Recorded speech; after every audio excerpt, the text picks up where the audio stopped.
Bismillahirrohmanirrohim. Assalamualaikum warahmatullahi wabarakatuh. Alhamdulillah, kemarin kita telah selesai membahas kisah Abu Bakar As-Siddiq. Hari ini kita bahas kisah dari Umar bin Khattab. Selamat mendengar. Sebelum memeluk Islam, Umar adalah orang yang sangat disegani dan dihormati oleh penduduk Mekah. Umar juga dikenal sebagai seorang peminum berat. Beberapa catatan mengatakan bahwa pada masa pra-Islam, jahiliyah, Umar suka meminum anggur. Setelah menjadi seorang muslim, ia tidak menyentuh alkohol sama sekali, meskipun belum diturunkan larangan meminum khamar yang memabukkan secara tegas. Memeluk Islam. Ketika Nabi Muhammad SAW menyebarkan Islam secara terbuka di Mekah, Umar bereaksi sangat antipati terhadapnya.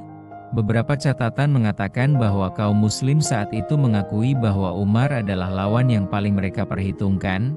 Hal ini dikarenakan Umar yang memang sudah mempunyai reputasi yang sangat baik sebagai ahli strategi perang dan seorang prajurit yang sangat tangguh pada setiap peperangan yang ia lalui. Umar juga dicatat sebagai orang yang paling banyak dan paling sering menggunakan kekuatannya untuk menyiksa pengikut Nabi Muhammad SAW. Pada puncak kebenciannya terhadap ajaran Nabi Muhammad SAW, Umar memutuskan untuk mencoba membunuh Nabi Muhammad SAW. Namun saat dalam perjalanannya ia bertemu dengan salah seorang pengikut Nabi Muhammad SAW bernama Nu'aim bin Abdullah yang kemudian memberinya kabar bahwa saudara perempuan Umar telah memeluk Islam, ajaran yang dibawa oleh Nabi Muhammad SAW yang ingin dibunuhnya saat itu. Karena berita itu, Umar terkejut dan pulang ke rumahnya dengan maksud untuk menghukum adiknya. Diriwayatkan bahwa Umar menjumpai saudarinya itu sedang membaca Al-Quran surat Toha ayat 18. Ia semakin marah akan hal tersebut dan memukul saudarinya. Ketika melihat saudarinya berdarah oleh pukulannya, ia menjadi iba, dan kemudian meminta agar bacaan tersebut dapat ia lihat. Diriwayatkan Umar menjadi terguncang oleh apa yang ia baca tersebut. Beberapa waktu setelah kejadian itu Umar menyatakan memeluk Islam. Tentu saja hal yang selama ini selalu membelanya ini membuat hampir seisi Mekah terkejut karena seseorang yang terkenal paling keras menentang dan paling kejam dalam menyiksa para pengikut Nabi Muhammad SAW kemudian memeluk ajaran yang sangat dibencinya tersebut. Akibatnya Umar dikucilkan dari pergaulan Mekah dan ia menjadi kurang atau tidak dihormati lagi oleh para petinggi Quraisy yang selama ini diketahui selalu membelanya. Kehidupan di Madinah. Pada tahun 622 M, Umar ikut bersama Nabi Muhammad SAW dan pemeluk Islam lain berhijrah, migrasi, ke Yatsrib, sekarang Madinah. Ia juga terlibat pada perang Badar, Uhud, Khaybar serta penyerangan ke Syria. Ia dianggap sebagai seorang yang paling disegani oleh kaum muslim pada masa itu karena selain reputasinya yang memang terkenal sejak masa pra-Islam, juga karena ia dikenal sebagai orang terdepan yang selalu membela Nabi Muhammad SAW dan ajaran Islam pada setiap kesempatan yang ada. Bahkan ia tanpa ragu menentang kawan-kawan lamanya yang dulu bersama mereka ia ikut menyiksa para pengikutnya Nabi Muhammad SAW. Pada saat kabar wafatnya Nabi Muhammad SAW pada 8 Juni 632 M, 12 Rabiul Awal, 10 Hijriah, suasana sedih dan haru menyelimuti kota Madinah. Sambil berdiri termenung Umar dikabarkan sebagai salah seorang yang paling terguncang atas peristiwa itu. Ia menghambat siapapun memandikan atau menyiapkan jasadnya untuk pemakaman. Akibat syok yang ia terima, Umar berkata, sesungguhnya beberapa orang munafik menganggap bahwa Nabi Muhammad SAW telah wafat. Sesungguhnya dia tidak wafat, tetapi pergi ke hadapan Tuhannya, seperti dilakukan Musa bin Imran yang pergi dari kaumnya. Demi Allah dia benar-benar akan kembali. Barang siapa yang beranggapan bahwa dia wafat, kaki dan tangannya akan kupotong. Abu Bakar yang mendengar kabar bergegas kembali dari Madinah.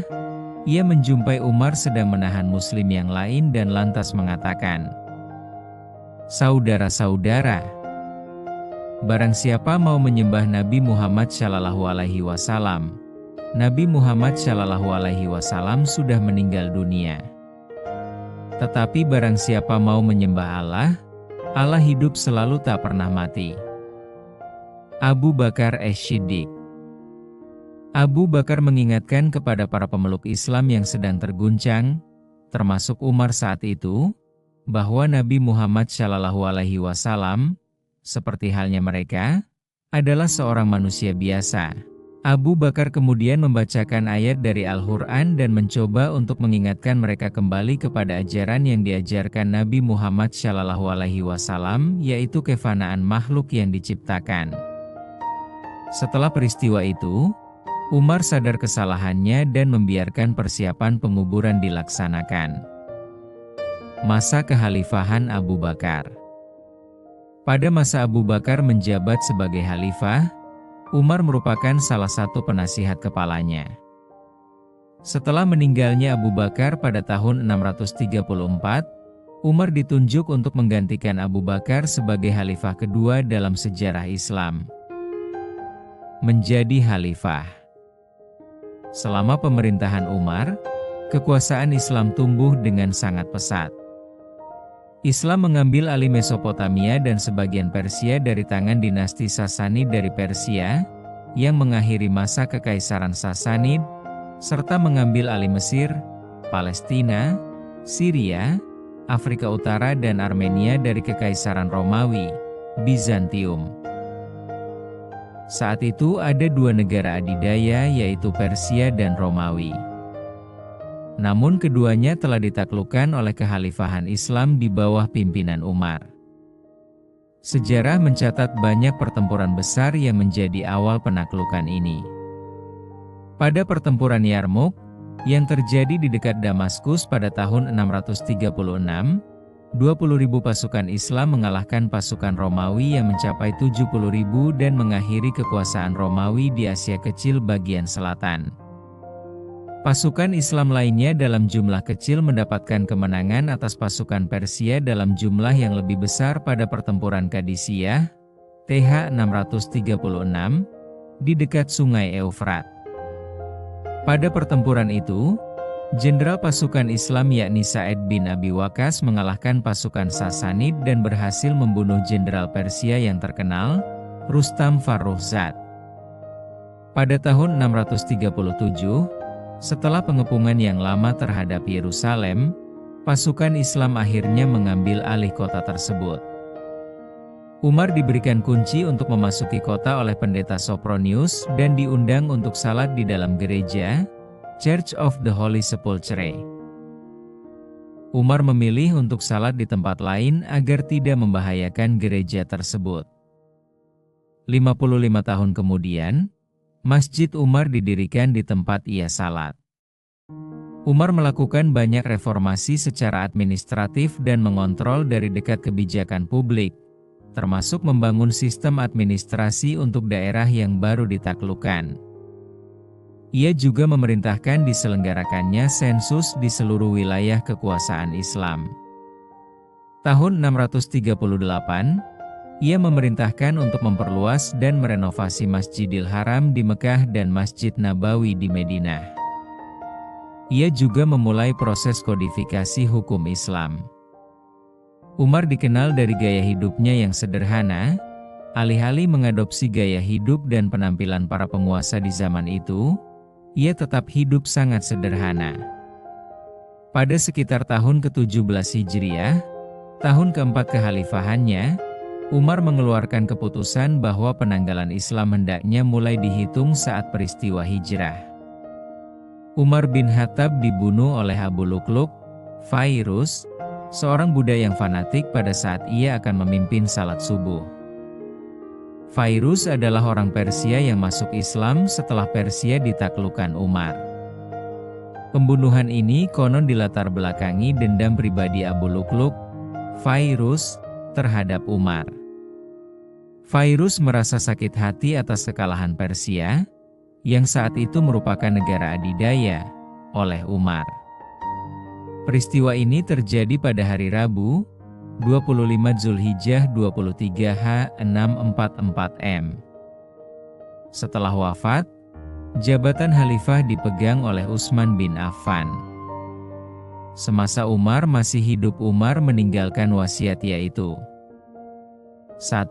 Bila engkau menemukan celah pada seseorang dan engkau hendak mencacinya, maka cacilah dirimu, karena celahmu lebih banyak darinya. 2. Bila engkau hendak memusuhi seseorang, maka musuhilah perutmu dahulu, karena tidak ada musuh yang lebih berbahaya terhadapmu selain perut. 3. Bila engkau hendak memuji seseorang, pujilah Allah, karena tiada seorang manusia pun lebih banyak dalam memberi kepadamu dan lebih santun lembut kepadamu selain Allah.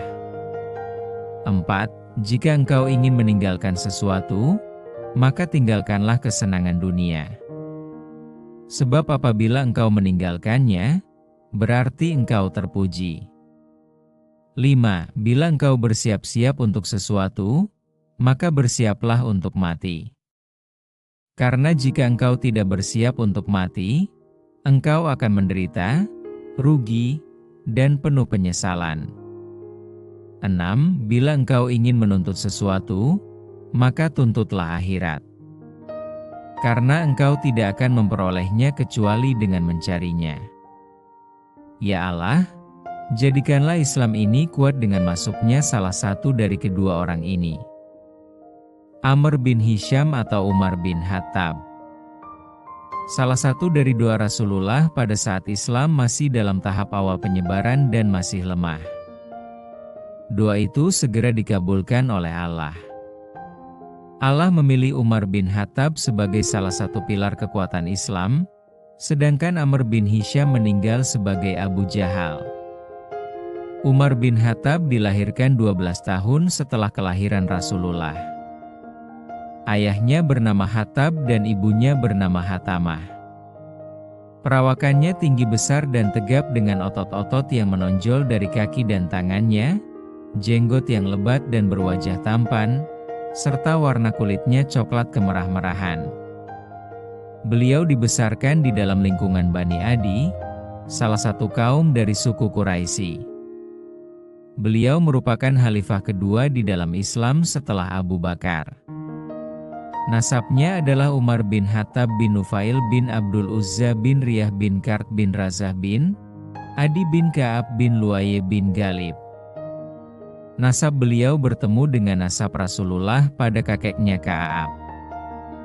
Antara beliau dengan Rasulullah selisih 8 kakek. Ibu beliau bernama Hatamah binti Hashim bin Al-Mughirah Al-Mahzumiyah. Rasulullah memberi beliau kunyah Abu Haf, Bapak Haf, karena Hafsyah adalah anaknya yang paling tua dan memberi lakab, julukan, Al-Faruq. Bersambung. Demikian untuk pembahasan kisah Umar bin Khattab untuk part 1 ini. Kita akan lanjutkan di video berikutnya. Terima kasih kepada sahabat yang sudah setia menonton dan mendengar. Jazakumullahu khairan.